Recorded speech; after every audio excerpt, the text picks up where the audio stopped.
Well, welcome back to Preservation Travels with Lane and Kevin here at our Restoration Nation. We've made you wait a while, so as always, when we make you wait, we give you something absolutely spectacular. Welcome to the castle.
Well, welcome back to Preservation Travels with Lane and Kevin. Today, we're in Little Rock, Arkansas, one of the most iconic homes in the state. We are in the castle, as I told you earlier, and that is its official name. It was built between 1933 and 1935 by the Koch family, and I am always fascinated by these enormous palatial properties that were built during the height of the Great Depression. So, what occupation could this person possibly have had? They would not have been affected by the Great Depression and would have had the means to build a palatial estate like this? Well, Dr. Koch was an orthodontist, and he did his dead level best to keep the smiles in Arkansas bright and put smiles on the faces of his neighbors with this beautiful home. So let's start here in this main room and take a look around this space.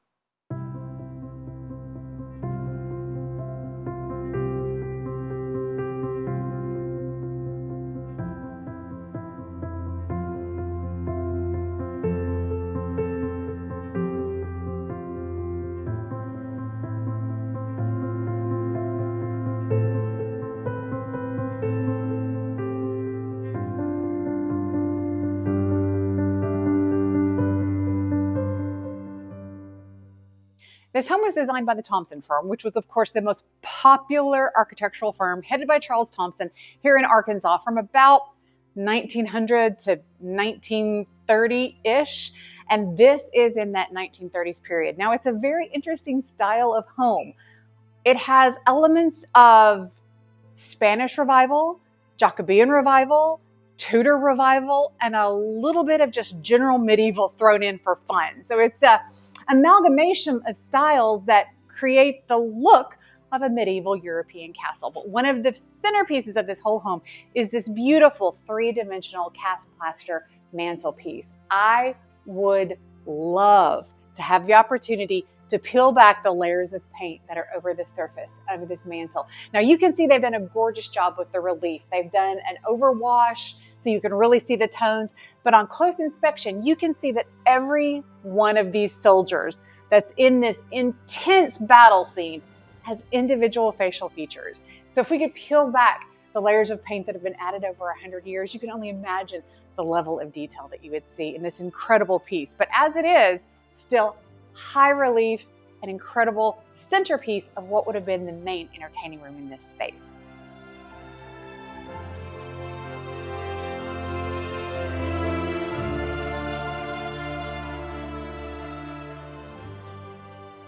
We're going to stay in this room for a minute because there are so many of the incredible elements of this home that are right here in this room. And above my head is one of those.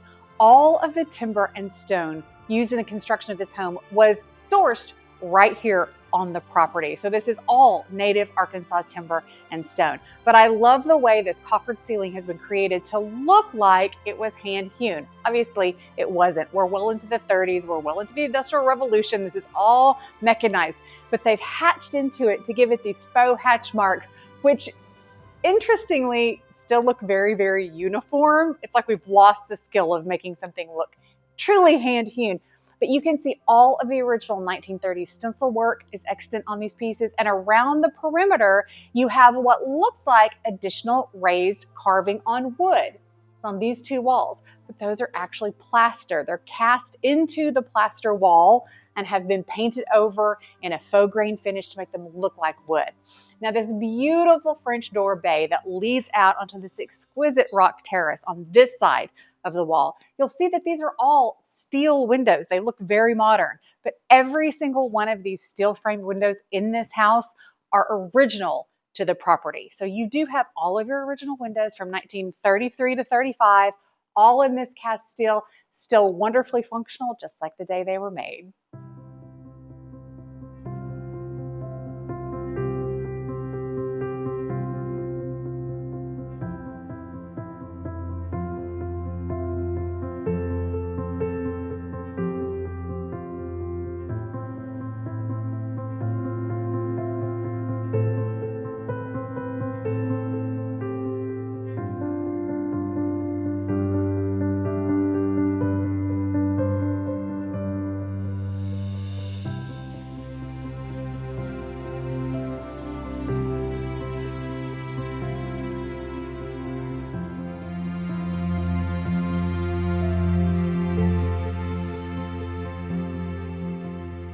Well, here we are in what is the formal dining room. You'll notice it's a fairly small space, but in true castle style, they've designed this home to feel like a Jacobean or medieval space without huge, enormous expanses. With these wood panel walls, the timbered ceilings, and the faux ingle nook behind me here, it really does feel like you've stepped not 90 years back in history, but 490 years back in history. But again, we have this gorgeous steel framed windows that lead out onto a spectacular rock veranda that overlooks the pool and then the rolling grounds beyond.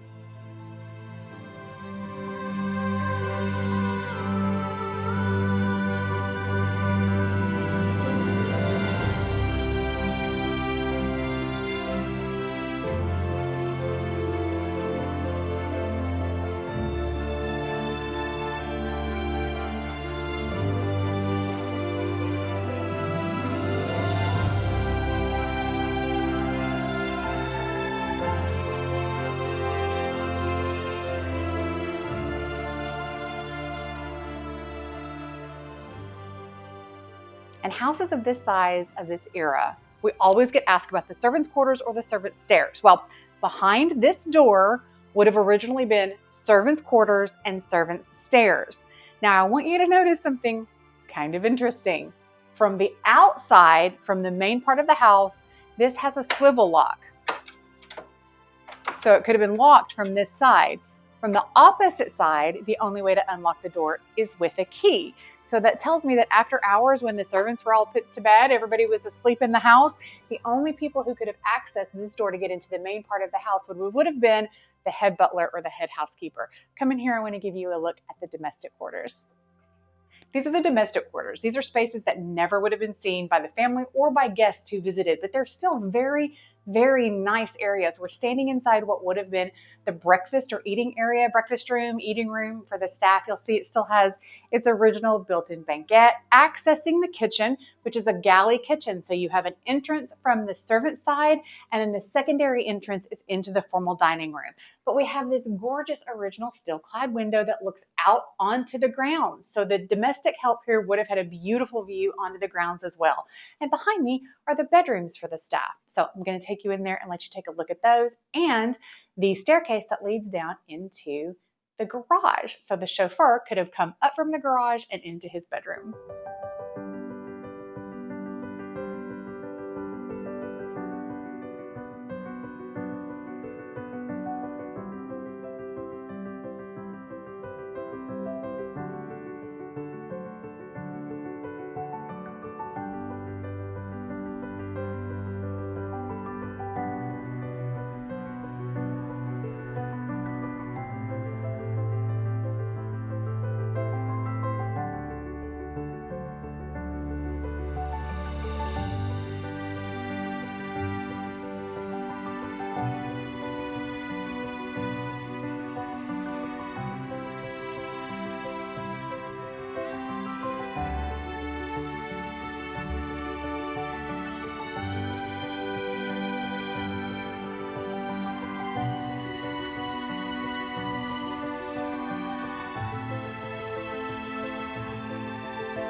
This is one of my favorite spaces in the house. From the exterior, both front and back, you see this beautiful central turret in the space. And that is what encloses this incredible spiraling staircase. It comes up from the basement. The basement has been turned into a spectacular living space. We'll take you down there.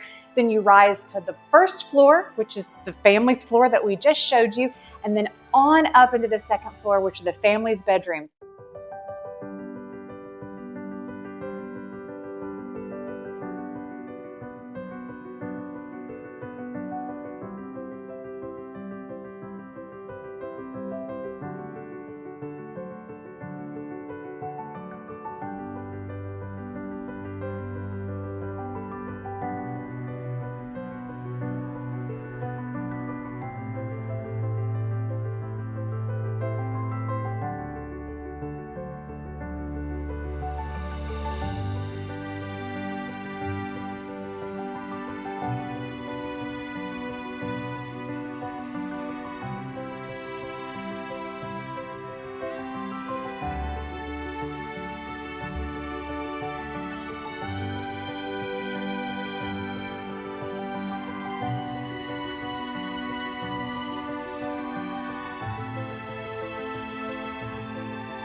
Now the doorway right in front of me leads out onto that gorgeous, like we've talked about, stone veranda, natural Arkansas stone veranda that spreads across the entire breadth and depth of the back of the house, looking out onto the rolling, lush lawns of the castle. Arkansas is an absolutely spectacularly beautiful state, and this is a place you can really get some appreciation for that.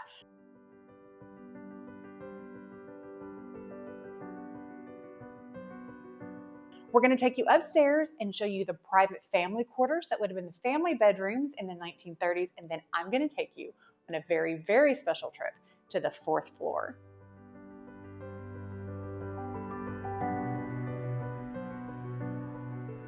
Okay, before we go into the 2nd floor and I show you the family's bedrooms, I had to stop here and show you this. So many of the original architectural features of this home remain intact. This cast iron handrail with its built-in candlesticks. I love these. These feel so medieval to me. But you have to look at this incredible timbered ceiling with its original stencil work that remains so vivid even today, 70 years after this home was built. And this incredible, again, neo-Spanish, Jacobean, medieval Tudor chandelier. It's been hanging here since the house was built. And I love the pomegranate, the symbol of plenty, that hangs underneath.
Okay, so this is the access to the 4th floor, and this is the access to every little girl's fantasy. Up this winding staircase, we have what? A turret room that is a library with a Rapunzel balcony. So that alone is worth the purchase price of this home if you have a little girl ages, I don't know, 95 and under. Let's go take a look at this.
Thank you for joining us on Preservation Travels with Lane and Kevin here at our Restoration Nation, and we hope you've enjoyed this incredible look inside the castle on Stagecoach. Now, we're going to remind you, just like we always do, while the castle is for sale, we're not realtors. We don't represent the property or guarantee it in any way.